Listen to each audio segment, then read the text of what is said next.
Me and Tupac used to always argue about whose verse was better on that song. I always thought mine was. Hey yo, he saw me on cable and grin. I busted in and I was going with the wind. I caught Gable back in Oakland. It's the same old song for Sporty Shorty. Same freckles and hat, drinking the same Ford. Believe in yourself and don't let anybody deter you from doing the music or anything that you believe in. We can keep it on the down low long as you know that I get around.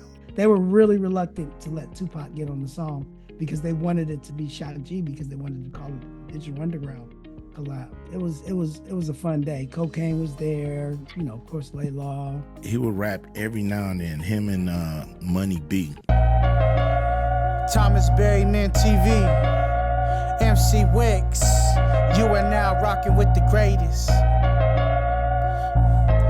Worldwide universal, we kick games, drop gems, knowledge expand the brain. We don't speak no lie, this all factual. Travel through sound waves, international. My aura is shining, but that's natural. From the cosmos, supernatural, extraterrestrial with the ill flow. Too high, too elevated.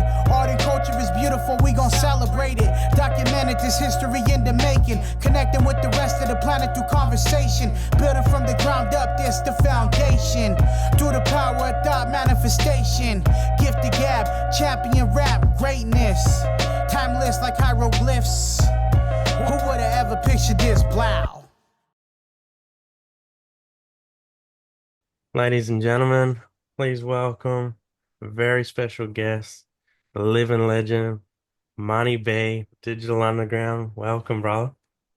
What's happening, man? Thanks for having me. Man, I appreciate you coming on. This is an honor. I've been following your music since I was a young teen, and it's awesome to be able to talk to you now. Absolutely. I want to start off, whereabouts did you grow up, and how did you first get into music? I grew up in the Bay Area, Oakland, Berkeley. Graduated from Palo Alto High School. But my family is originally from Philadelphia, Pennsylvania. That's where I was born, but moved to the Bay Area when I was about 3 or 4 years old, and that's where I grew up. I would visit the East Coast a lot in the summers and things like that, but primarily the Bay Area is where I was raised. Yeah. Yeah, so also a lot of good music from the Bay Area too. Hmm. Definitely, we definitely had a sound Yeah. that mob music. Definitely. How old were you when you first got into music, and how did you start? I think I really, really first took. Well, I grew up with music my entire life. My mom and dad always had the current records, and you know, always lived in a musical house where music was always playing.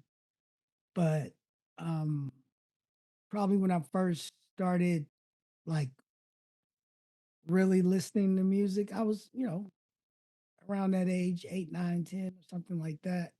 And then around the time when I was like maybe 10 or 11, what was it, 1979, 80. So I was like 10, 9 or 10 when I first heard hip hop, and that's when it was over with.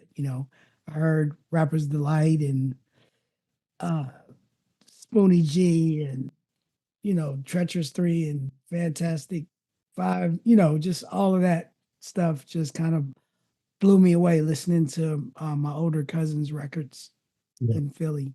And I just fell in love with it. Yeah, that's awesome. I love all those groups too that you mentioned as well. It's a legendary lineup. And um, I want to ask, how did Digital Underground first come to start? Like, how did that group come together for the very first time? Well, the group was started by, it was originated by Shock G. He's our founding member. And, I believe the idea for the group started back in Tampa, where he grew up, Tampa, Florida. And um, he moved to California and he hooked up with Cha Master Jay. And those were the two that were able to secure the first record deal, which was the single Underwater Rhymes with the B side of uh, was it Life Your Life's a Cartoon or Hip Hop Dog? I think it was Your Life's a Cartoon. And that was in 1988 when that record first came out independently on TNT Records. distributed by Macola or distributed through Macola. That's awesome. I love. Yeah, rest in peace to Shock G. I love all that everything he's done together, Mhm. and you got an incredible legacy there. I love the album Sex Packets as well. What was the experience like making that? Well, before we even go into it, you see what I'm wearing, right? I see what So you mean. I love it. 2025 is the 35th year anniversary of the release of Sex Packets. And we are celebrating that this entire year and forever, right? So, Sex Packets, that was the album that featured our biggest hits, which was the Humpty Dance. But it also featured Do What You Like, Freaks of the Industry, Packet Man, Danger Zone. It was a super awesome album. Rhyming on the Funk, what was the other one? Gutfest '89. And that was a dope album, right? Yeah, I love Rhyme on Funk too. That's one of my favorites. That and Do What You Like, Yep. definitely. And everyone has got to love the Humpty Dance as well. That's an awesome Mhm. track. But I was just looking at your merch too, and that you got the merch site. And can everyone get those jumpers there? Yeah. Oh, this. So, yes, yes, and no. You can definitely get the hat, right, Yep. which is available right now. Um, this hoodie will be available this year. So within the next, I'm assuming within the next month or two, hope to have it up. But definitely go to dumerch.com or digitalundergroundt-shirts.com and just shop for all your classic Digital Underground merchandise. But definitely keep looking for the Sex Packets hoodie. Wait, we got the Digital Underground on the sleeves. Oh man, it's dope. This is the That's awesome. prototype. So if you guys like it, I'm Yeah. definitely gonna make it. Yeah, I reckon it's awesome, man. You got to put that out. I'll put the link up for that website as well, so everyone can follow it. That'll be in the comments as pinned. But And you can right now oh, get your Shot G Forever beer glass. This is available right now on the website. that is cool. And these are limited. These are limited supply. So you need to get it now because once they sell out, I don't know that we'll make it anymore. Yeah, definitely. That's awesome. Yeah, I got to get one of them. I've seen with the merch. Can people, they can go straight to the website or and buy it there with the hats, and you got a few other things as well. So it's definitely worth checking out. Absolutely worth checking out. Yeah, especially if you're a fan of Digital Underground, Money B, go there. You won't be disappointed. I wanted to ask you about. I love like the same song. That's one of my favorite songs as well. And you have the best verse on that one. That's what I thought. Yeah, You know, me and Tupac used to always argue about whose verse was better on that song. I always thought mine was. yeah, He, of course, thought his was, but we used to have a lot of fun arguing back and forth on whose verse was the best. yeah. I always thought yours was bad because it's so fun when it comes on your part. How was the experience putting that song together? Because the film clip's cool too. Well, we did get we didn't know we were going to be in the movie, and we knew that they wanted us to do the title track. And in the movie, if you've seen it, the judge, played by Dan Aykroyd, he had a B3 organ in his courtroom that he liked to play. So you know, the request was to put some B3 organ in the song, and of course, that's right up Shock G's alley because he was a phenomenal uh, musician and keyboardist. So he put that thing together. Back then, we had cassettes, right? So he sent the cassettes to us with the instrumentals, like, "Hey, write your A bars here, write your A bars here," and we put it together. What was you think's been your favorite experience and so far your journey? Like that really stands out for you. I think the best experience of this entire thing is just it allowed me to see the world, right? So it allowed me to travel and go places that maybe I never would have not only gone, but even thought to have gone. Been to Finland and Sweden and Bulgaria and Australia and Japan and France and Brazil and you know I just got back a couple of days ago from doing a 90s cruise that went to Mexico. Mm. It was a cruise to Mexico. So I'm just fresh back from Mexico. So just to be able to go just to see the world has been amazing to me. And I don't know that I would have traveled as much and seen as much as I have had, you know, this opportunity wasn't presented to me. That's definitely a bonus. That's cool. Yeah, getting to travel everywhere and see everything. What an Mhm. amazing experience. And I want to talk about some of the new projects you got coming up as well. And I want to Mhm. ask you about the crypto side of music and like the NFTs. And I've seen the Ides of March. Can you Yeah. talk about that? So the Ides of March is a Bitcoin ordinals project, um, featuring myself, my guy Kane Mayfield, Bitoshi, if anybody's into the whole bitmaps and things like that. He's one of the creators of bitmaps, Bitoshi, really good friend of mine.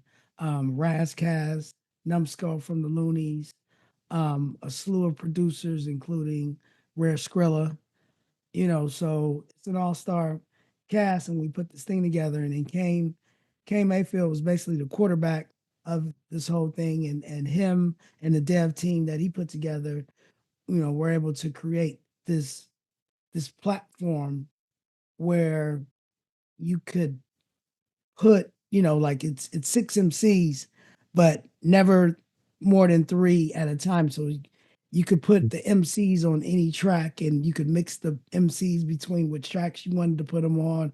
And then there's a sample pad where you can take the existing songs, and create new songs. And then there's hidden tracks that you can uncover. All the lyrics are there. Man, it's an experience. Ides of March. Definitely want to grab that if you're into um music on the blockchain. It's a big ordinal that you definitely want to check out. Yes, it's definitely new to me, like the blockchain and all that sort of music. So I'm excited to be, finding this at the this year is pretty much the first year I've even seen it.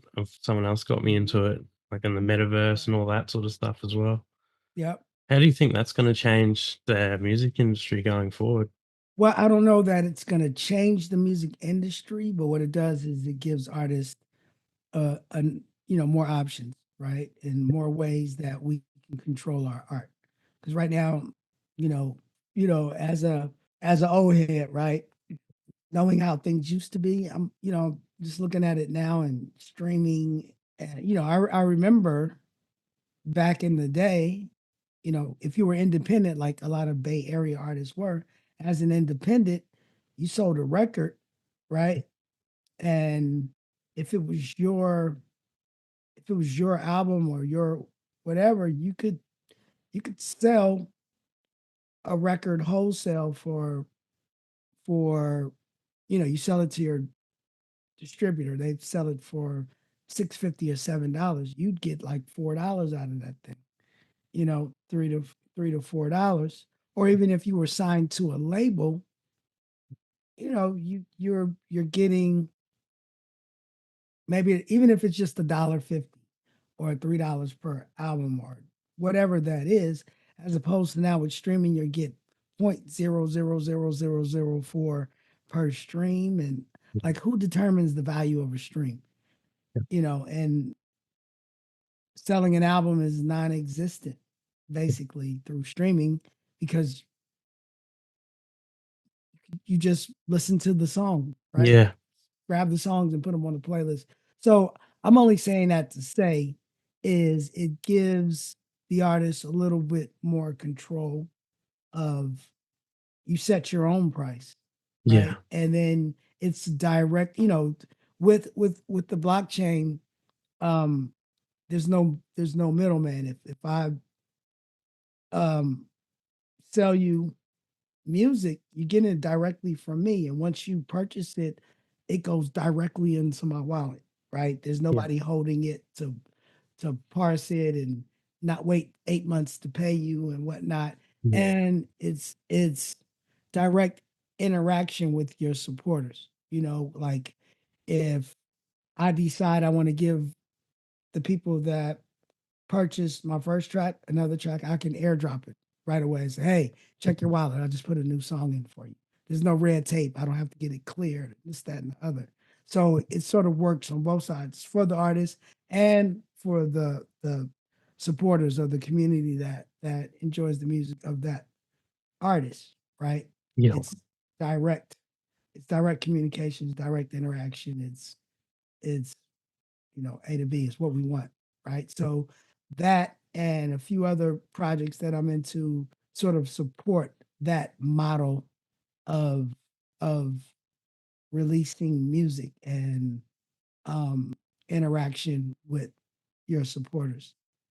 Yeah.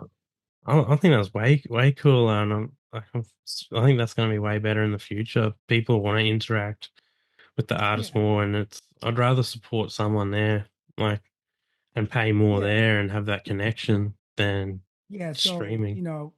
you take it as uh, if you just say an artist and you're a new artist, or if you're just somebody who's been around and decide you want to do something like this, you think of it like this, you would have to, you could literally sell your album or, or sell whatever it is that you're selling, right? Um, uh, uh, 200 or 300 to 500 people supporting you is equivalent to you having to sell a few million streams to get the same amount of money.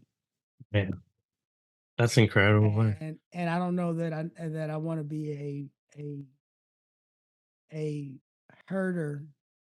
I don't know if I want to have to herd millions and millions of people as opposed, and say, hey, can you please check me out, to where I know because I'm directly in contact through shows, through social media, through platforms like yourself, that I can reach a couple of hundred people that absolutely support me and that enjoy what I do and that kind of have taken this journey with me from where I started to now.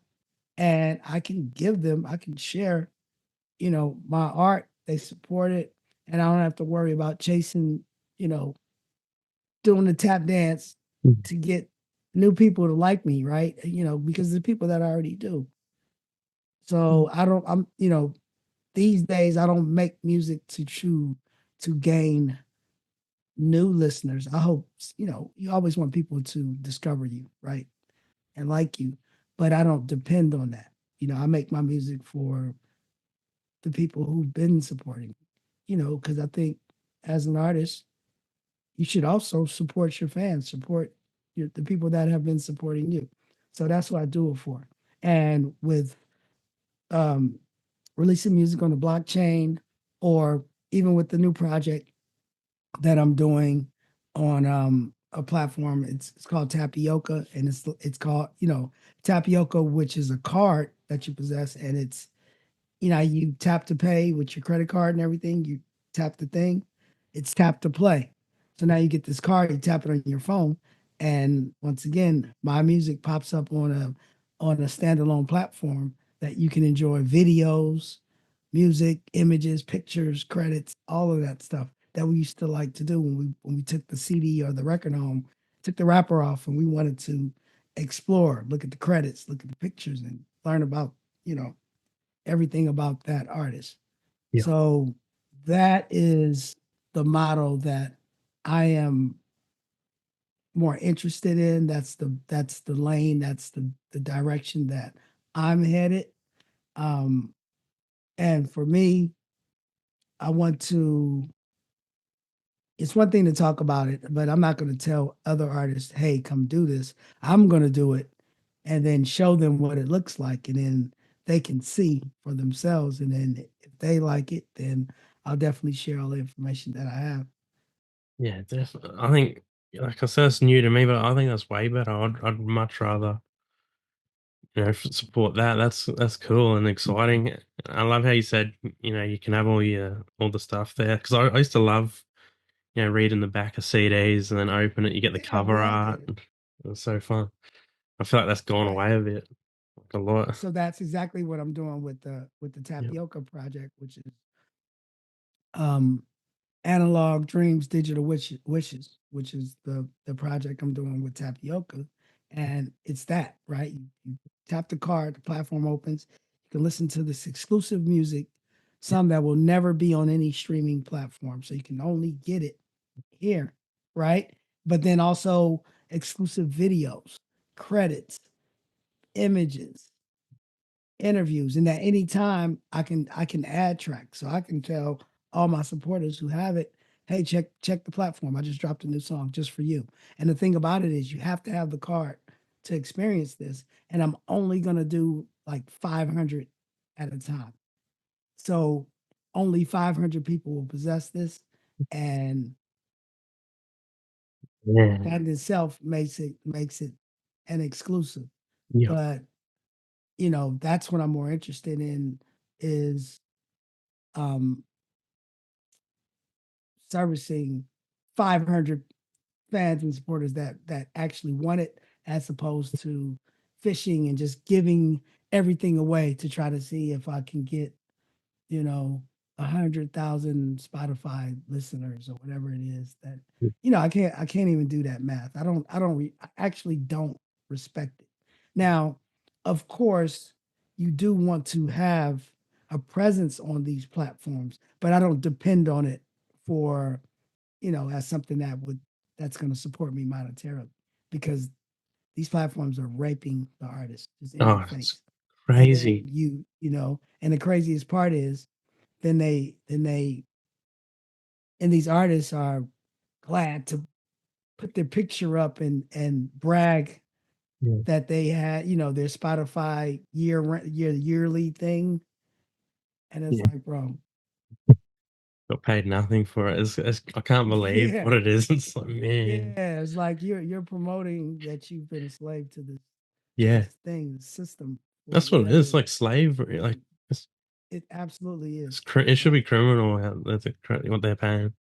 it needs to be. And I know a lot of artists and are fighting for that right, but I don't even know how you fight it, Yeah. because there are people who don't know what it was without that, so they only know that way.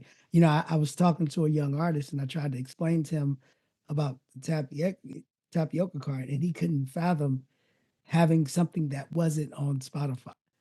He's like, what? And I'm like, bro, make this, you still have your music on Spotify, but make a few songs exclusive that some people can value, and it's tangible. You can hold it in your hand with an image and look at it, and you can tuck it away and you can carry it with you. And he just had he couldn't envision it. He just was like, what? Well, how are they gonna stream it? And I was like, They're bro, not. all right. It's the future though. I think tapioca, like you said, that's incredible. That's what gives me a bit of hope Yeah, for that like you artists. said, the Eyes of March Eyes of March project on the Bitcoin Ordinals project. And then I have a few more things coming after that. And I'm actually gonna do I'm taking it back, and I'm gonna do a vinyl only project where it's you can only get it on vinyl. Once again, it's gonna be a limited edition. You'll probably only be able to get it at dumerch.com or at one of our shows. But this is the way that you control your your IP, your intellectual property, right? Yeah. And not just sell it off and give it all away just so that you can be famous on one thing, Yeah, you know? definitely. Yeah, that's exciting too. A vinyl only, that'd be cool. Yeah, it used to be when you sold 1 million records, you're then making $1 million. Yeah, Now you sell a million streams and maybe gets you $4,000. What is that? Who's yeah, getting the rest of that money? yeah. That's Because disgusting. there's a million something being made. Yeah, someone's making the money for sure. And speaking of going back, you got your gaming show too, going Yeah, back, the Wayback Gaming the Show. way back gaming Um, show. and I haven't done it for a while, but I definitely plan to bring it back. And what it is retro gaming. It's hip hop history. You know, I still keep my controller close by. At That's any cool. time, I can pop it open and start busting it. So we doing, the Donkey Kong Jr., the Pac-Man, Defender, all of those great games we used to play back in the day. And you don't have to be old to enjoy those games. I have a 10-year-old, and I introduced him to all of these games, and he loves Street Fighter. He kicks my ass all the time Yeah. on it.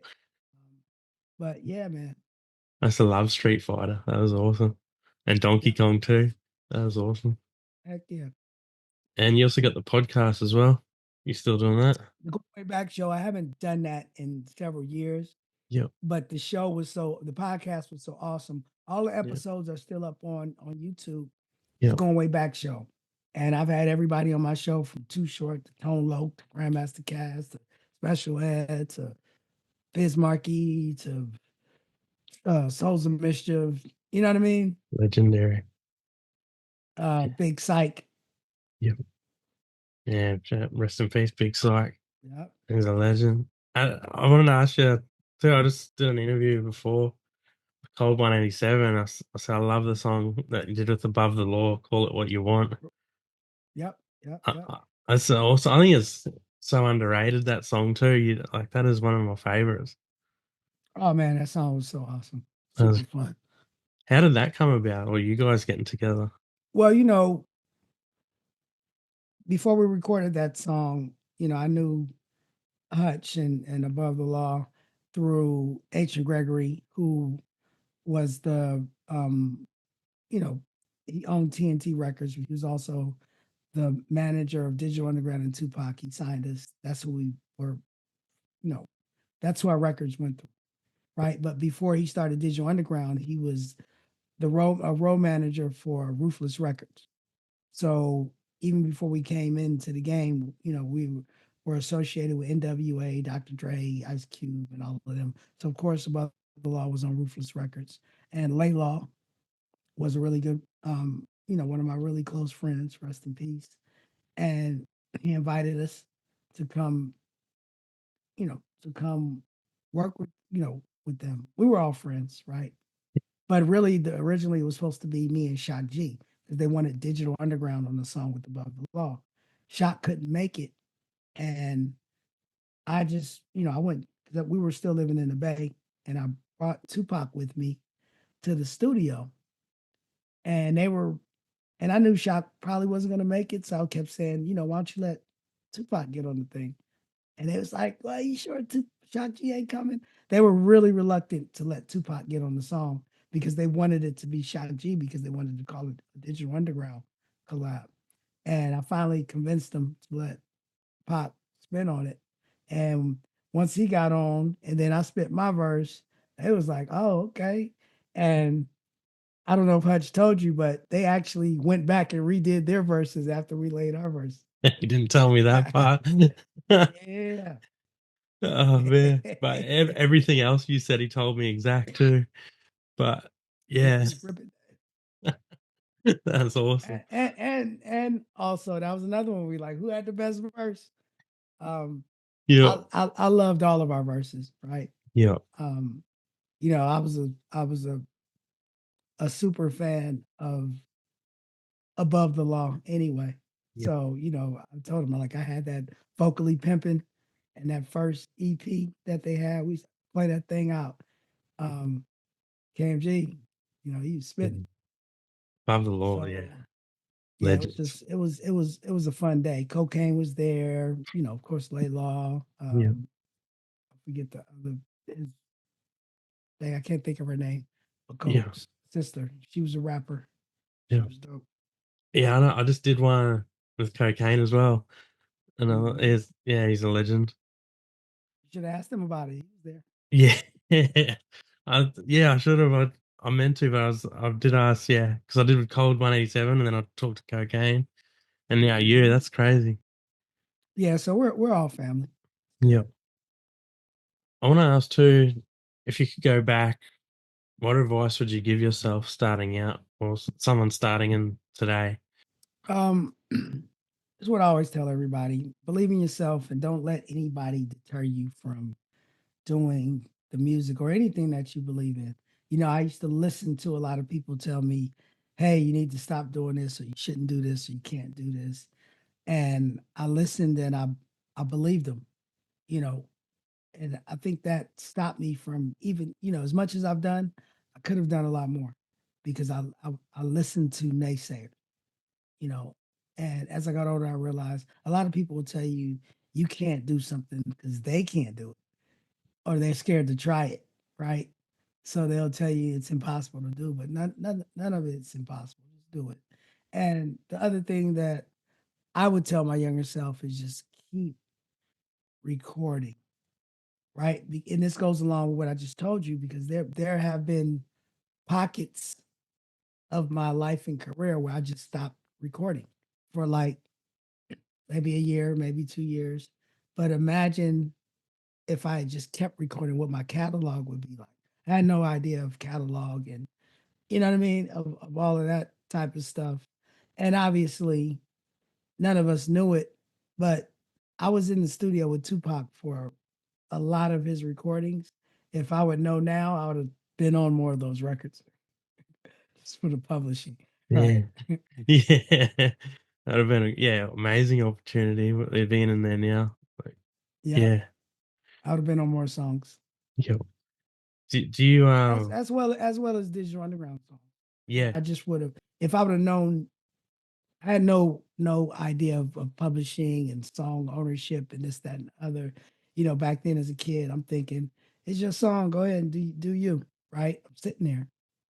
And sometimes, Pac was the type of person that if you were there, he'd ask you, got a verse for this?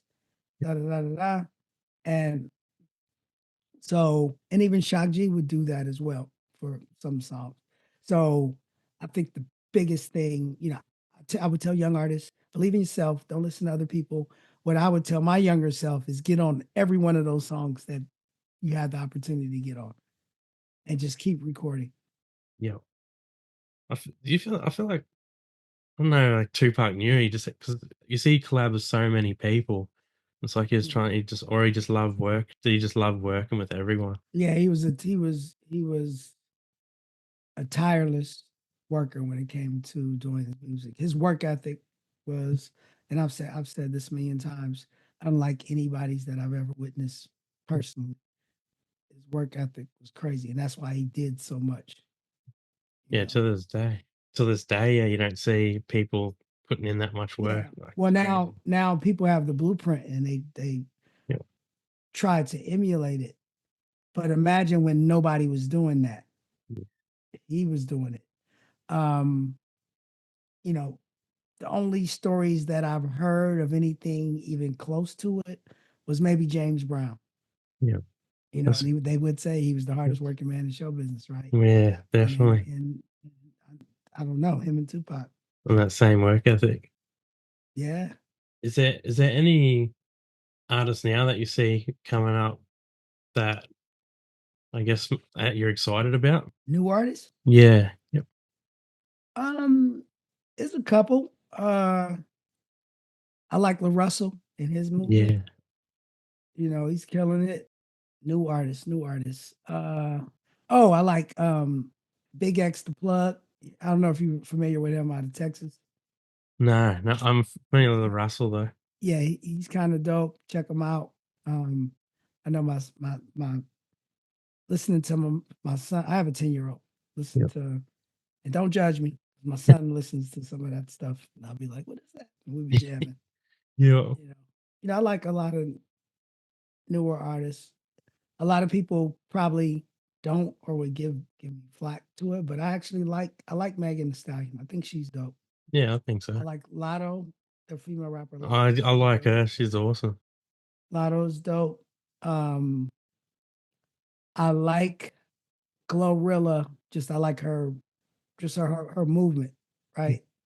I'm not gonna say she's the greatest lyricist, but she's dope at being Glorilla and representing Memphis and where she's from and her her demographic per se. The young female, like I get it.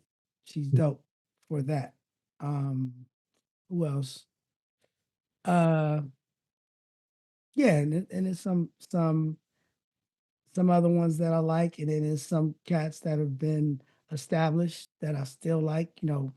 Shout out to Lil Mikey TMB from East Oakland doing his thing. He's been rocking for a while and he's still rocking. And then you got some artists like myself that come from era and even a little bit later that are still doing it or that are coming back, like Richie Rich from the Bay Area.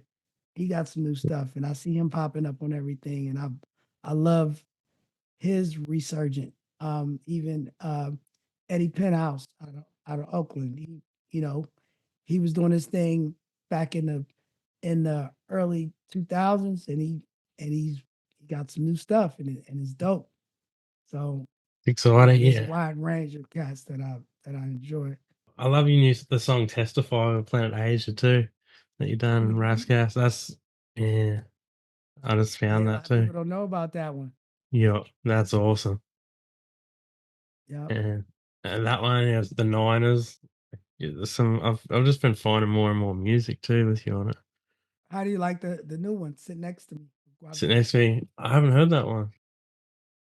I'm What? sorry, I haven't. Oh, you got to get on that. I'm on it. I'm gonna do that today. Yeah, Yeah, I thought you would have searched it. If you go on Spotify, yeah. straight to the thing. I got your Spotify up too. Yep, pull it up. It should be right up front. And Do, do it moving. That do it one. moving. I've been listening to that. Tape Rock. Oh yeah, I That made a one is video of that awesome. too. Shout out to Young Hump Yeah, I from love Digital Young Heart. Underground. We Yeah. got some new music. We about to drop. So my thing now is if you're a creator, you'll always be a creator. And I have such a strong back catalog, and I'm consistently making new music. So I am I'm able and I'm confident in myself to just try to, when I'm talking about these different things, I have enough of it where I can put some here, I can do some here, and I can try this here, still leave some things on the platform that everybody goes to, Amazon, Spotify, and whatnot. But if you want that exclusive money, be that nobody, if you want to be one of 500 that only has this and can only see that, then you definitely want to tap in and support this over here.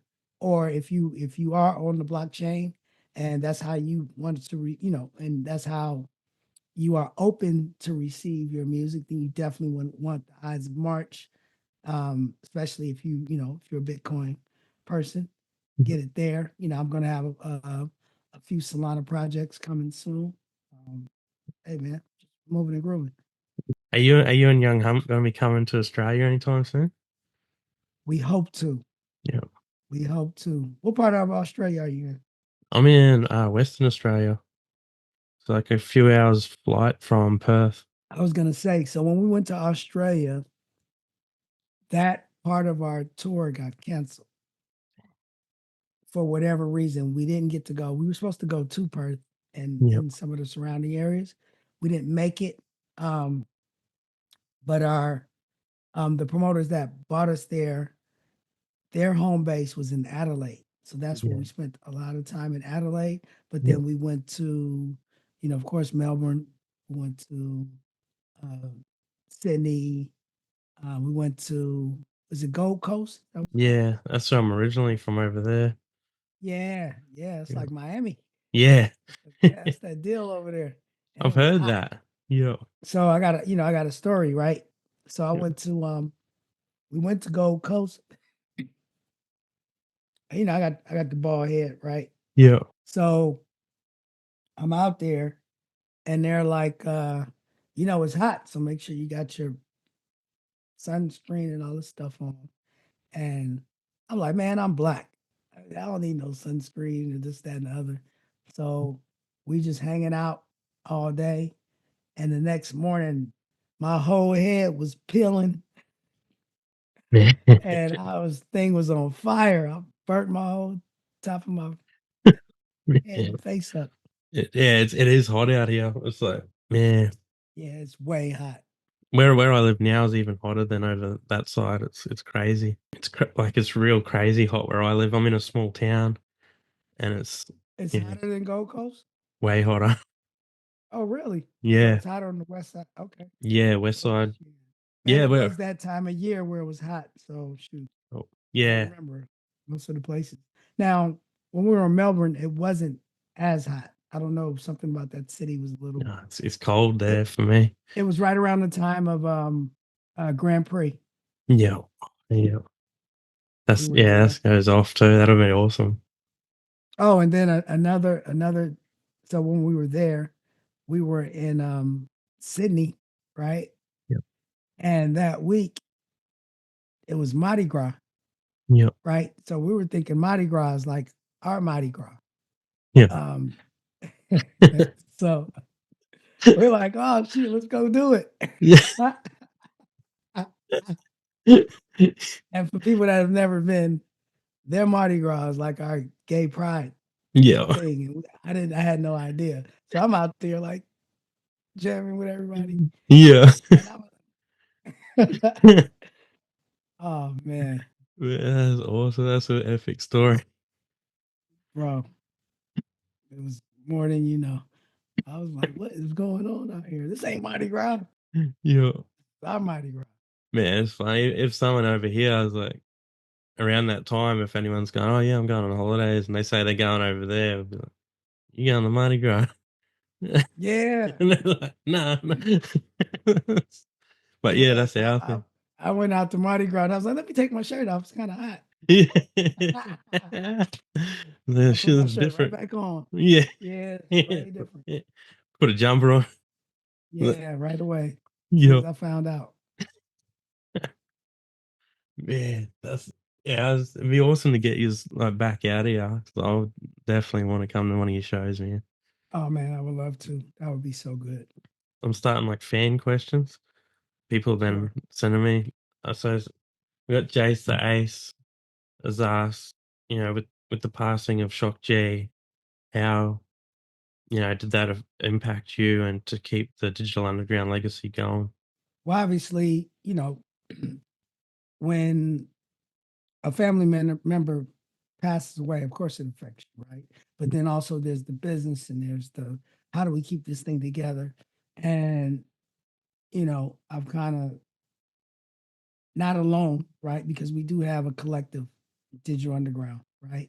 That we all do our part in making sure that Shock G's legacy doesn't die, right? So, we always like me and Young Hump, we perform as Digital Underground. We keep that alive, right?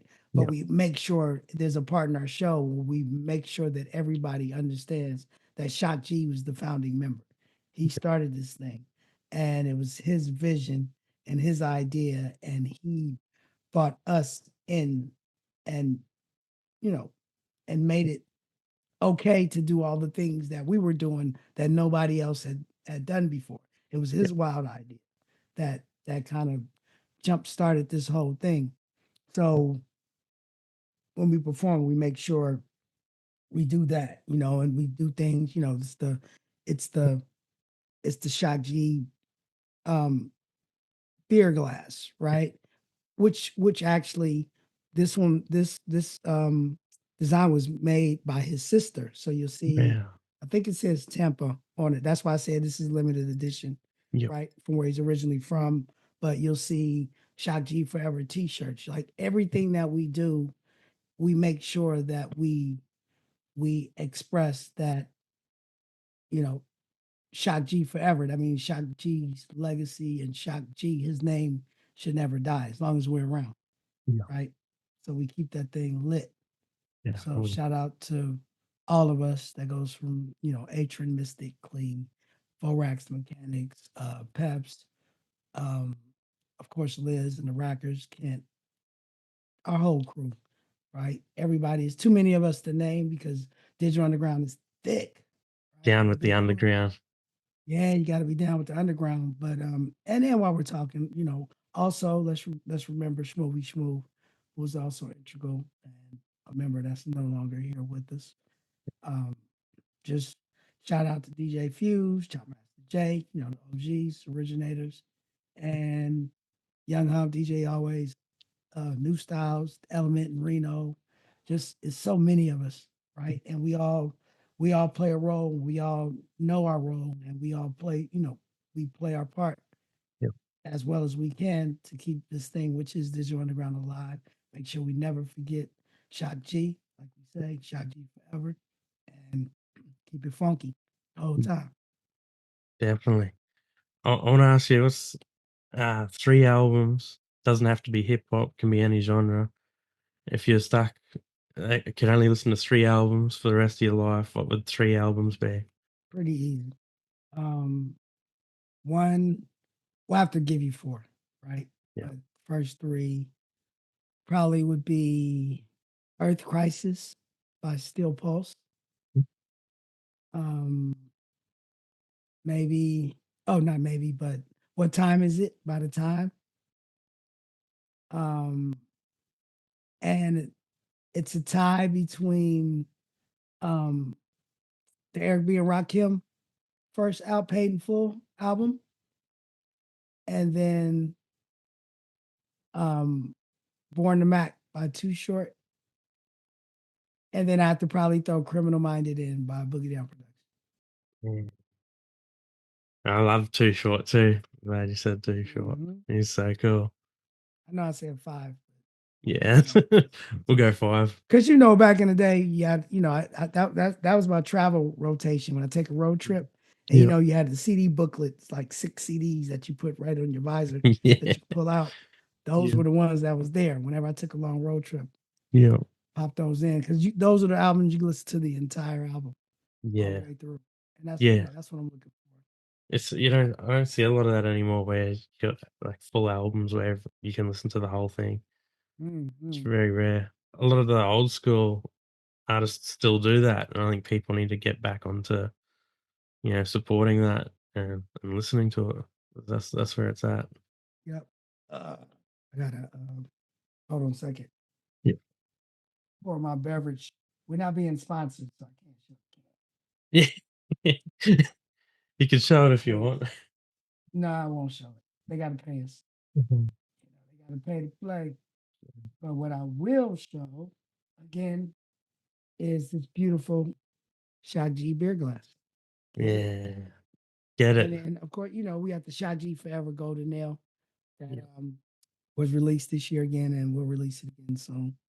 So Yeah. we keep it lit. Yeah. That'd be awesome. Yeah, Shock G forever. Get your glass. That'd be awesome. Get it now, dmerch.com. Get it now. I wanted to try one thing with you. Yeah, we're talking about AI. But I put a question in before, but I lost it. And it was, Okay. so I'm going to ask you something from AI, like Chat Sure. GPT. So Chat GTP is asking me a question now? Yeah, Chat GPT. Chat GPT. Yeah. Chat GTP. Oh, sorry, GPT. OGPT, CBD. Well, how are you getting them to ask me a question? What information are you inputting? I just put Ask Money B of Digital Underground a great interview question. Nice. Let's see what it says. They must be looking me up. Nah, because I did it before and it straight away had a question. Oh, you didn't save it? No, yeah, the screen closed when I joined this and I lost it. Oh, here we go. I found the one from before. A great interview question from Money B of Digital Underground could be: Digital Underground was known for its innovative, fun, and funky approach to hip hop. Looking back, what do you think was the most groundbreaking aspect of the group's impact on the genre? I think my personal opinion to that question is that we were able to express ourselves in a way at the time that just wasn't conventional. Like, one of our first singles, Do What You Like, kind of embodied who we were and what we were about. And that came from our experiences and upbringing in the Bay Area, the Bay Area being so diverse. And, that's where Hate Street, Janis Joplin and Sly and the Family Stone and the Black Panthers and, an area of expression, right? And I think we we expressed ourselves in a very genuine way. We didn't try to be like New York. We didn't try to act tough. We didn't try to do this. There was nobody, especially in the Bay at the time. We didn't have anybody to tell us this is how you're supposed to act or this is what you were supposed to be. So we didn't have that, LA gang culture or you have to dress this way or whatever. We were totally just being ourselves and being free. And I think we did that. And then after us came a lot of groups that kind of followed that path. You know, look at a group. And when I say that, I'm not saying that they copied us. I'm just saying like we were one of the first to do it in that manner, because then Outkast came after us and Andre 3000 and Big Boy, how they, one was eclectic and the other one was a little more street per se. That was myself with Shock G, right? And just not to really care what people were thinking about us and really carrying on, what Shock was able to do. And George Clinton would say it, he reached out to us right away, is that, there were groups that were sampling the funk, but we were actually creating the funk. We were creating the new funk. And there's a difference, and you can tell the difference. And it was recognized by some of the OGs that made that funk that inspired us. Your George Clintons, your Mike Hamptons, and Bernie Worrells and whatnot. Definitely. We were acknowledged as some of the new funketeers. That's why we did the album Sons of the P, because George Clinton did adopt Shock, almost like one of his honorary sons. When it came to that funk. Yeah. Yeah, I got to share. Uncle Coco got me onto George Clinton a while ago, like ages ago. So yeah, I love it, and I love the funk. I want to say from like Australia outside looking in, like you always think like your LA music is like gangster, but Oakland's just so cool. Like you've got like a real cool, um, yeah, how to explain myself? Cool. Everyone loves it. Is Yeah, that what because it's like there? it is. Yep. Just we're us. Yep. Keep it real, very down to earth, straightforward, no fluff. It's just who we are is who we are. Yep. Right. And you do have, there are some gangsters in Oakland, right? Yep. But we get that from some of the cats that are from, your Richie Rich Spice Ones, or, delinquents, Yeah. Gov. There's gangsters that come from there. Yep. And then there are your then you do have your souls of mischief and hieroglyphics, right? Yep. And then you do have your digital undergrounds and the coup, who were very politically driven, and Paris, and in the Bay is very diverse. Yep. You get some of everything. Yeah, that's what I was gonna say. Is a whole mixture of different styles there, but it's all cool. There's no one way to represent the Bay Area. Yep. As opposed to, I believe, at least when we were coming up, if you were from certain areas or certain places, mostly you represented it in a certain way, where we're like, oh, he must be from such and such. I did an interview with someone before, and he said, yeah, back in the day, he said if you went to like a hip hop convention, you could tell who was from where by the way that their style was. But he said now it's like, he said everything sounds a bit the same. Like he said, it's harder to tell. Yeah, you can't tell. You can't tell Atlanta from Yeah. anywhere, from LA to Houston to Seattle. That's exactly what he said. Yeah. He said before you could go and you go, oh, they're from Atlanta. Yeah, like in some instances, and of course we're exaggerating, but it's like you can put on a playlist of today's music and it just sounds like one straight beat that just goes all the way through. Yeah. It just sounds the same style. But I don't think it's not necessarily the artist's fault. It's once hip hop became a multi-billion-dollar industry, and they sought out, hey, we can make money if you sound like this other person that just made a lot of money for that label.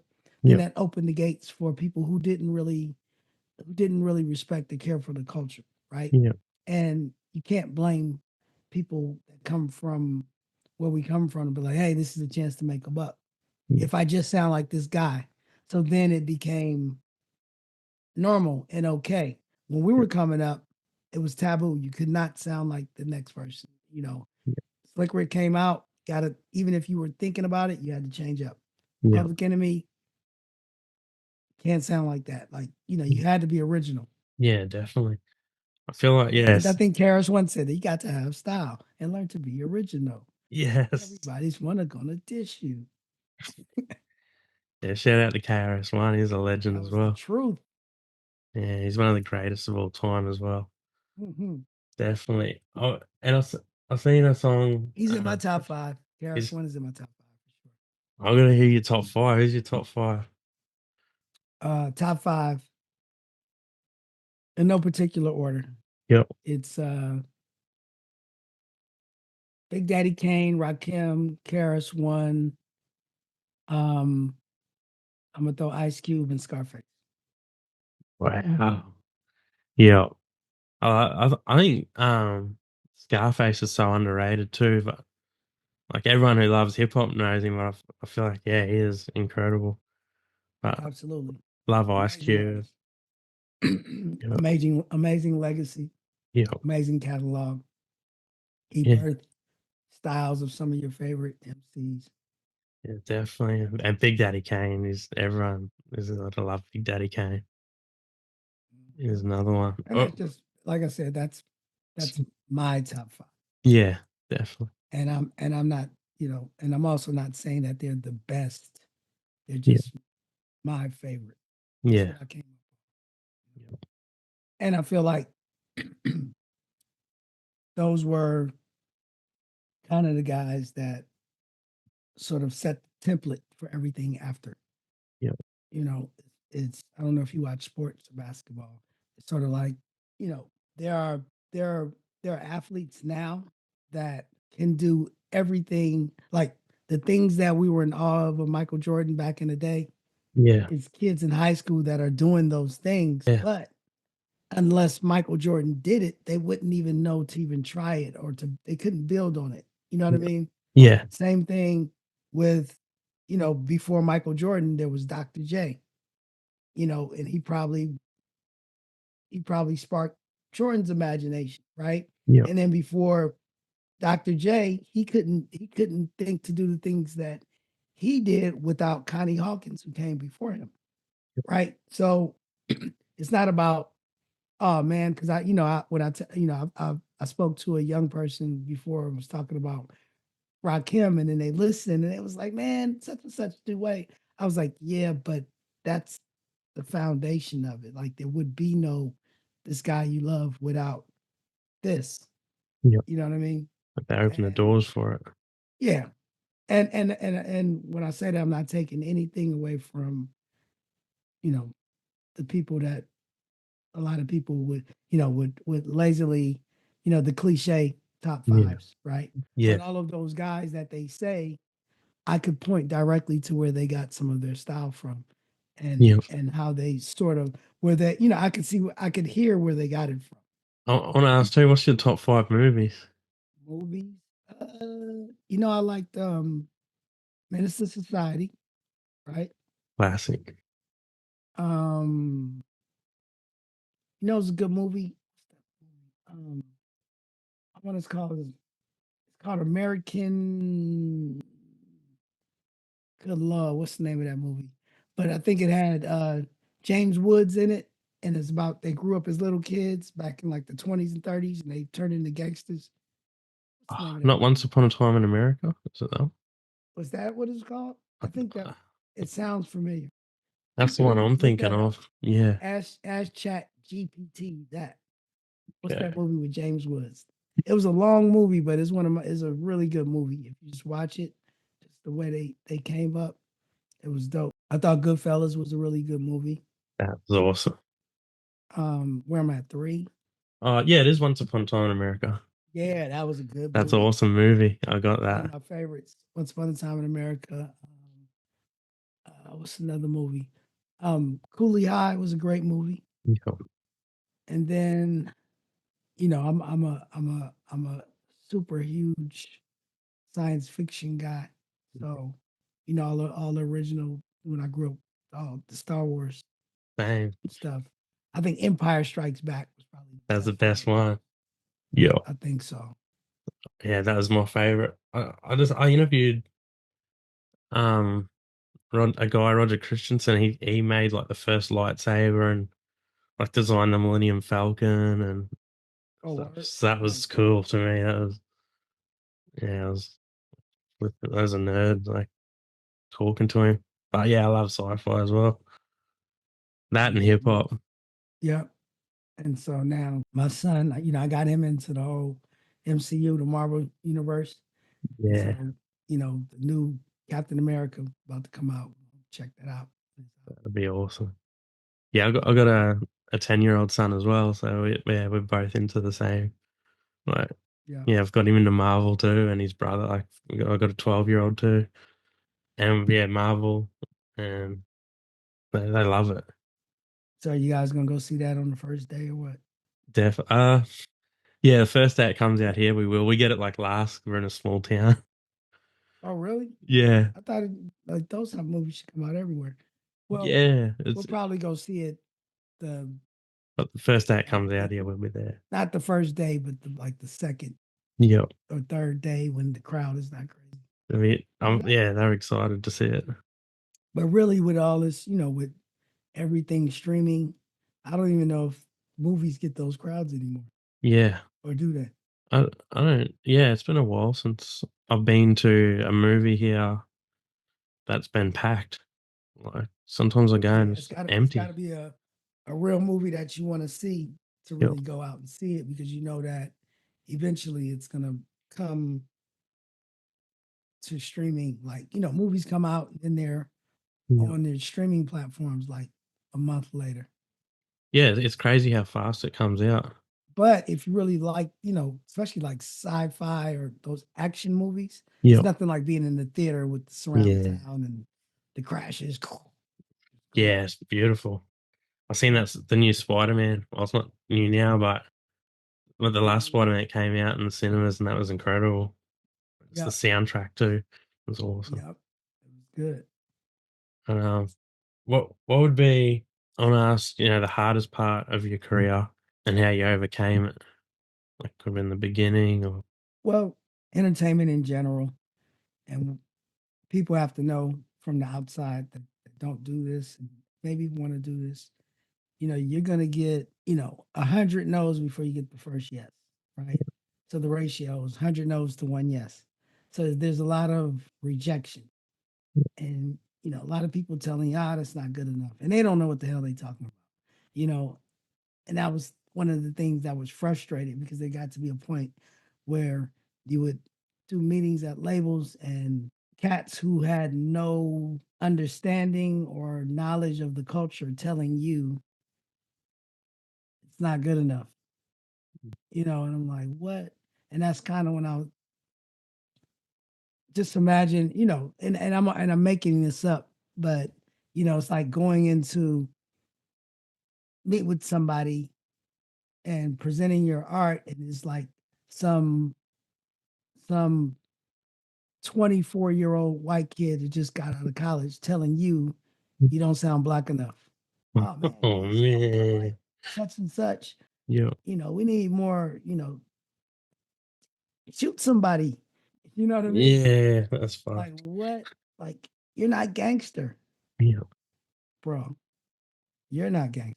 yeah. I can imagine it though. Definitely, that's what would be happening. Exactly. Yeah, and things like that. So, and that's just an example, but just throughout the entire journey, where you do have to sometimes sit and listen to people that don't know shit Yeah. about shit, try to tell you about what you do, and you can't smack the shit out of them. You just have to sit there and listen and be like, because they're sitting in a position that you actually probably need to gain favor from, right?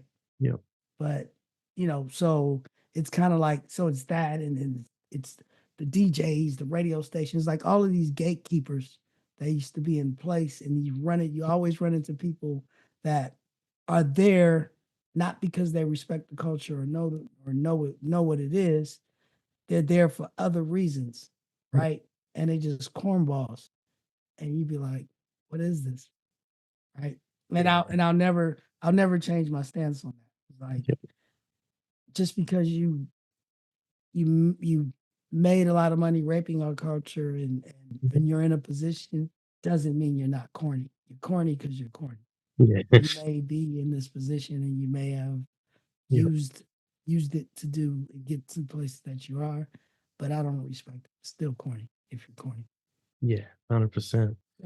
So it did take me a while to not take that personal, meaning, somebody telling you you're not good and you just like, these magazines, because remember back in the day, Source, XXL, Yeah.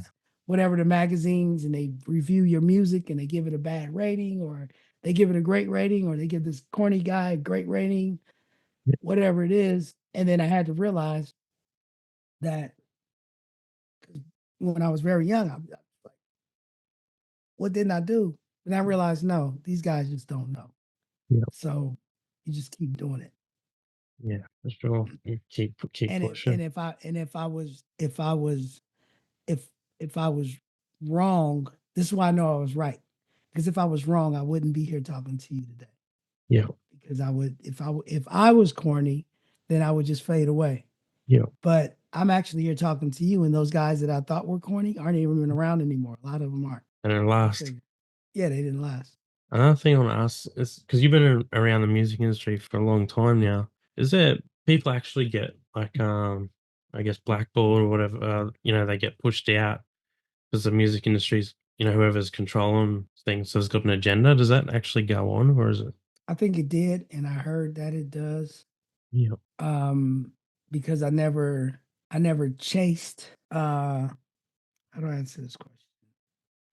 I never, at least I tried, right? Yeah. But never put myself in a position where I could allow one entity or one person to kind of push me out. Yeah. Like, so because that's what we're saying is that somebody's word or opinion could influence other people's to not fuck with you, Yeah. right? I've heard about it and I've actually known about it, Yeah. but those are really, really high stakes situations, right? And we could just say an example of like, I've heard artists talk about how Def Jam or any major label would kill certain careers, or a big producer or artist would kill certain careers, or they got in the way of Yeah. certain blessings or whatever. Um, I think I just have to say that I've been fortunate enough to where I've never, at least to my knowledge, I'm sure some people have hated on us or hated and said, don't do this, don't do that, but not personally, or I've never felt the heat of, damn, I can't do it because this person killed my career, Yeah. right? But it's happened. Yeah. Definitely. Because I feel like you can sort of see sometimes like, oh yeah, that person's not really around anymore, and then this person gets moved in, and I Mhm. don't know. And I'll just believe it hear or about not, it. and the stories that I've heard it happen more like in R&B, Yeah. like for singers, because they are more dependent on more things. Singers that they have to have writers and certain looks, and you know what I mean. There's a lot that goes into making a star out of an R&B or just a singer or somebody outside of hip hop. Because in hip hop, it's about us, right? What you get, what you see is what you get. It's raw, right? So if Yep. you like me, you like me, not this because I did this $300,000 video and I had somebody write me a hit and Michael Jackson is in the background doing Yep. the dance. Because sometimes they can cut all of that off, or they can sign you and then shelf your record so that you never come out because you sound like artists that they want to put out. So just keep I've your heard stuff locked that up. happen. Keep it locked up. They might sign you to, 5, 10 years and give you a little bit of money. You think, it's good. Then they never put you out. And then you Yeah. find out that that president of that label has a group that sounds like you. They didn't want you to come out so that Yeah. this person can come through. Crazy. The other time I put in ChatGPT's come up too. That's got another Oh, what question. is it? Let's get it. Let's go. Guys, Digital Underground has a unique style that blended funk, humor, and innovation. Looking back, how do you think your contribution shaped the group's legacy? And what's a moment from your time with Digital Underground that you feel is still underrated or underappreciated? Well, I think that first part of the question we answered already. Yeah. It's almost like a repeat. Now, what have we done that's underrated? What's underrated is sort of our longevity in the consciousness. Meaning, you know, our first record came out in 1988, and here it is. You know, what is this? 2025, right? Yeah. Digital Underground is just coming off of a 90s cruise performing, right? But not only that, you know, I can still hear our influence in commercials and other songs, and I Get Around still plays on the radio every day. You know, it's not easy to do. To we didn't have a career to where, like, you know, we came out in 88, but really 1990 is when we burst onto the scene, right? Yeah. So our run in reality was from 1989, 90 till about 1994. That was our strong run. So we did, you know, usually groups that have like that period of run, they kind of eventually just fade. But we didn't, you Yeah. know, because we had that run and then we put out some more records independently. But throughout the, you know, from 98 through the 2000s to the 2010s, Yeah. we were predominantly a touring act. So we would tour constantly. So, and we would perform at colleges, and we're like, wait a minute, you weren't even born when we were doing this. How do you know it? And they're Yeah. like, oh man, our parents played it and they instilled it in us, and Yeah. da da da da da. And even to this day, right? So obviously our short run was that impactful Yeah. to where that we're able to flourish and survive, and the website is doing great, and you know, and we're able to do all of these things Yeah. that we were able to do and recognize that. I think that goes that I think that's we're a little underrated or unrecognized for that. And I say that because I've seen artists who, well, no, I'm not. Let me just say this. I feel like we should be recognized with some of the artists that are being considered for the hip hop, no, for the Rock and Roll Hall of Fame and things Yeah. like that. You know, Definitely. because not saying we have to, but I've seen artists get in Yeah. that sort of had the same sort of trajectory and the same career path that we had, and for Yeah. some reason they're being recognized and in a different time period. Yeah.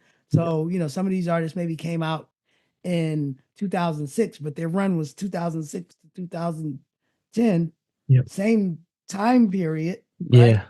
And you look back at the number of maybe the number of hits, kind of like similar, but for some reason we don't get it. Yeah, it's crazy. It's mind blowing. Like and the impact Yeah. and influence you've had. Right. But then also maybe because, you know, whether it was 2006, 2003, 1990, you know, 1996, all of those years as we progressed, hip hop got bigger and bigger and bigger and bigger. Yep. So the same type of success was being exposed to a much larger Yeah. audience. So I don't fault or disparage or blame or even feel, you know, any type of way towards any of the artists.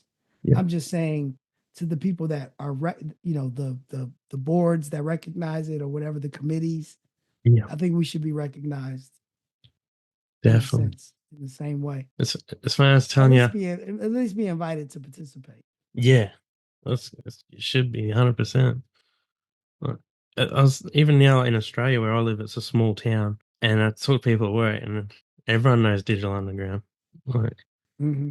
someone So actually yeah, said to me, like, "Talk how's to me that? when you get Digital Underground on your show." I was like, So how's it possible that in, you know, small town outside of Perth yeah. is asking about us, but you know, that's not easy to do. No, and it is like a long way where we are, and you know you've got that worldwide reach, so that blows my mind that you wouldn't be Yeah. in there. But you And know, I could run off a name of groups and artists that you're mm, probably not familiar with, but they get in there. well, Well, they it get comes to recognized a lot more, I would say. yeah, definitely. What can people expect 2025 from Money B? Innovation experimentation, consistency, and just, and being Money B, right? If you knew me in 1995, I'm the same guy in 2025. A little more knowledgeable, a few more gray hairs, maybe. But I'm not saying guy. I still got bars. Yep. I'm still fun to hang around. I think, Yep. I'm still engaging. I'm still, I have the knowledge and respect of hip hop culture, and I'm always eager to share with you, Yep. as well as a drink, right? Yeah. So That's cool. Yeah, I can't believe I'm talking to you. Like, I can't tell you how many times I've replayed even your verse of same song, just and you've so always got the best verses. so and anybody that knows me, I know they hear me, but I wrote a book, right? And I released it, and then we had to pull it. It was some legal issues, but the my book, my autobiography, is actually coming out this year as well with the audiobook, I'll be getting that for sure. which will be awesome. Are you allowed to say the title, or is it Oh, DU Party Don't Stop, You Party Don't Stop? That's the album name too, eh? right? You Party Close Don't to it. Stop. Man, The album honest, was because of DU Party Don't Stop, yeah. but it's a DU Party Don't Stop. Man, I'll be getting that book for sure. That'll be cool. Mhm. Oh, I think I've seen online, I can't remember where, that, yeah, you had the best, we're talking about you had the best verse on the same song, but yeah, on I Get Around as well. I think you did as well. I agree, man. I think so as well. I got to tell the truth. Yeah, so it's always that, and obviously it's everybody has their own opinion, Yeah, but those were the conversations and the arguments, and we did purposely, because I see groups, whether it be hip hop or R&B, it's like, hey, you're in a group with somebody, were you yep. guys competing? And they were like, no, we were just trying. No, we were competing as an MC. You want to be That's the what you do. best, right? Even Yeah, Ice Cube was he? Yeah, he wanted to yeah, be the best. It was him, Ren, and DLC writing that stuff. yeah, If you are an MC, you're competing, right? yeah, Every time. So even when we did the song with Above the Law, yeah, I wanted mine to be the best. When I did the song with Planet Asia and Razcast, I want my verse to be the best. yeah, It doesn't always happen, but that's what iron sharpens iron, right? yeah, So as long as you do your best and you're with elite MCs, the song's going to be great, right? Because even if you do your best and you want it to be the best, but if those other guys outshine you, at least it's a dope song because you did well. Like I know whether I have the best verse, at least I know my verse is gonna be dope. So they better be doing it to be better than me. So that brings us back to even the Ides of March, right? yeah, Everybody was rocking. yeah, So even then, everybody will have their own favorite verses on that project. And any project, I love collaborating. yeah. Man, yeah, I love that you say that too, because I think that's how you get better as well. And Mhm. man, so yeah, your verse, like I can't how many times I drive to work. That's my morning song. Getting pumped up to go to work, same song as well. And then your verse comes on, it's like Yeah, crazy. and then the beat drop out, I'm Yep, kicking it. I love it, man. It was like so. This is like a Mhm. bucket list, man. Talking to you. Yep.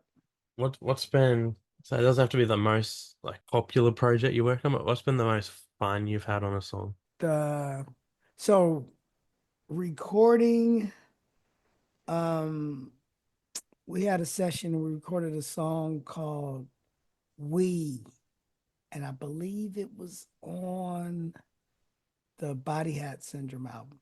We had so much fun recording that, right? And then the video shoots for Do What You Like and I Get Around, two of the funnest days of my life.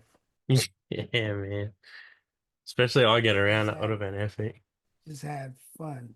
You see like some people, I guess, who are big and up there, like will do like a tribute to say Tupac, and you get everyone, oh, that's awesome. They showed Tupac respect, and it's all love. But then, like, if you see the Outlaws or someone do it, they're like, oh, they're trying to like write on his name, and it's like, if they were like his friends. I see a lot of that online debate. Like, why do you think it's okay Mhm. for some people? If you know what I mean? Does that make sense? Are you asking me if I disapprove of some people? I guess it goes back to before, I said I think there's the industry blackball people, but I've noticed, say Dre or Snoop did a Tupac tribute or something, and everyone go, "Oh, that's Mhm. awesome." But if the Outlaws do it, it's like, oh, they're still trying to do something off Tupac's name, but it's like I feel like they're both showing him love, but it's like I don't know, it's like the narrative is being controlled. I don't know if it's an industry Yeah, thing. I think that more comes from, I don't think that that's, so we say the narrative's being controlled. Yeah, but like It's the not, industry, not necessarily the it's not, individuals. but I don't think it's the industry. I think Mm. it is the individuals, and it's people Yeah, that don't have, they don't have the information, right? So Snoop is popular, Dre is popular, right? yeah, So it's easy to, and his movies made, and Snoop's in the public eye, so he can say, it's like with anybody that's, and even in the industries, right? So for example, they did the posthumous albums of Tupac, yeah, right? Where they were bringing in all these people to be on songs with Pac. But some of them, I know personally, Pac probably wouldn't hang out with that person or this yeah, guy, right? And or I've seen people that I know that know Pac, but they sort of embellish stories to insinuate that they were closer or they did more things than they probably actually did. For me, it doesn't it doesn't serve me to call them out, yeah, right? It's like if that's what you if that's what makes you if that's what you need to get your shine, then that's cool. And then also I think those labels, they didn't think about people that Pac actually had relationships like the Outlaws, yeah, right? And then use some of these more popular people. So now you get years and years of these people that have sort of, claimed Pac in a way yeah, that they grew up believing it, as opposed to the Outlaws who really were his people. They kind of they felt like, just like myself, I don't need to tell you how close we were, this, that, other. I was there, like, either you believe it or you don't, right? So now when somebody like the Outlaws or myself, we say something, the public, social media, and people that are too young to actually know or remember be like, oh, that dude is just hanging yeah, on, trying to get clout, da da da da da.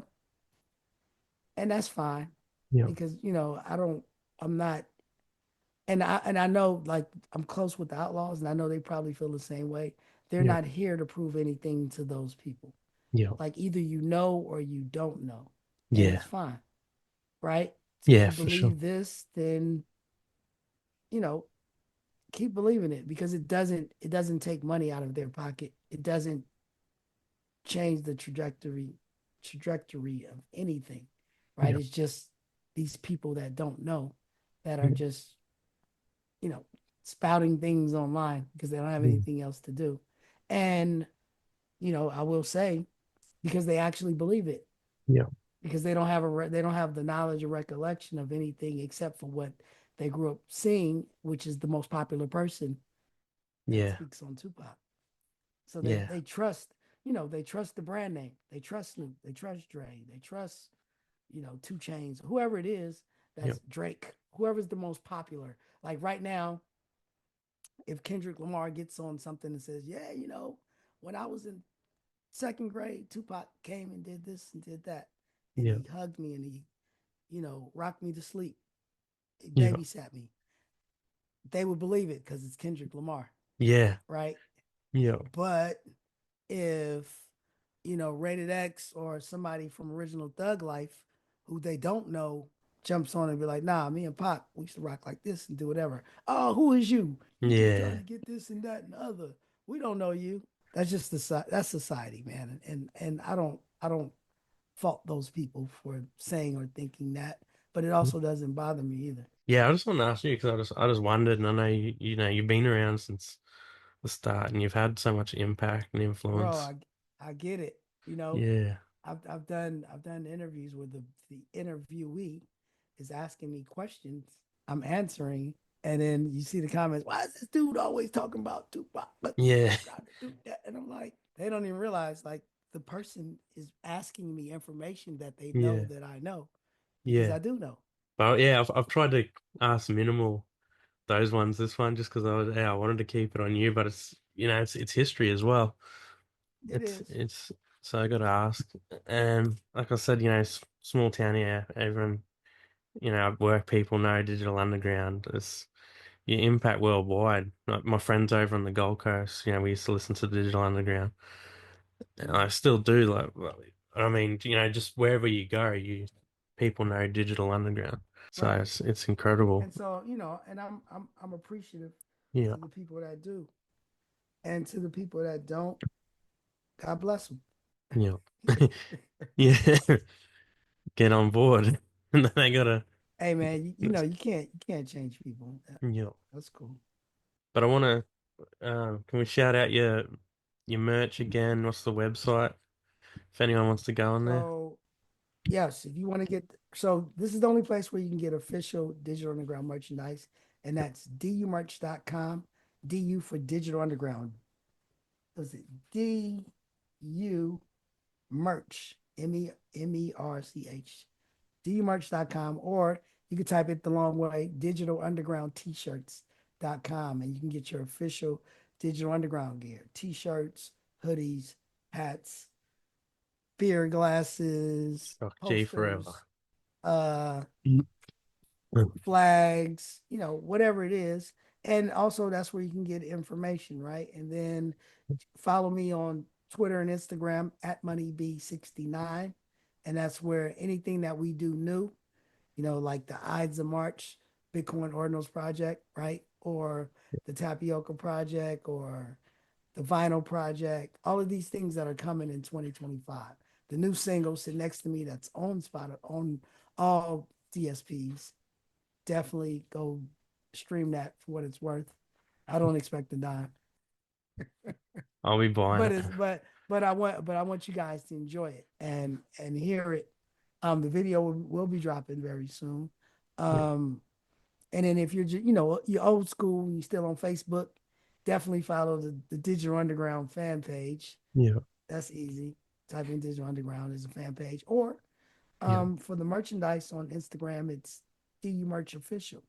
yeah, Or if you want to follow the official Digital Underground page on Instagram, it's Digital Underground Official. I know I'm saying a lot, but we're active. We're out there. We do it. yeah. Um, I'll be putting all the look links out for too. look out for the book, which is the DU Party Don't Stop, coming soon. What else? What I got the merch. Oh, the Shot G Forever beer will be coming back very soon. Look out for Digital Underground in the city near you when we're performing. Hopefully we come back out to Australia very soon. Yeah, But I'm just I stay active. yeah. If you So you never know. As long as you follow me on social media, whatever I do new, you're gonna know about it. yeah, sure, if you That's come to the most Australia important. again soon, I've got to come see you. I'll be coming to the show. DUmerch.com. Get it, get it, get it, get it, get it. TheUmerch.com. Link will be in the Yeah. bottom too for everyone and on the screen. Hmm. Right. Oh Is yeah, that and make sure, however you want to celebrate it, just know this is the 35th year anniversary of Sex Packets and the Humpty Dance. So celebrate us. Celebrate, even if we're not present, celebrate us by coming to the show, buying some merch on the website, or just shout me out. You know what I mean? Come on over Instagram to Digital Underground Official, MoneyB69, the Real Shock G, I believe is on Instagram. Young Hump, y'all, yeah, here, just rock with us. Yeah, 100% love the Digital Underground. Down with the underground. Yep. Get with the mechanics out of Oakland. They Yeah. Mikey TMB. Man, we large. Is there something that I haven't asked or covered that you wanted to cover that I've missed? Um, Not really. You know, like I said, I'm all, if we missed it, we'll talk again. Love to do another one with you in the future as well. Absolutely. It was good talking. Thanks, bro. Yeah, we'll leave it on that note. Go check out the merch.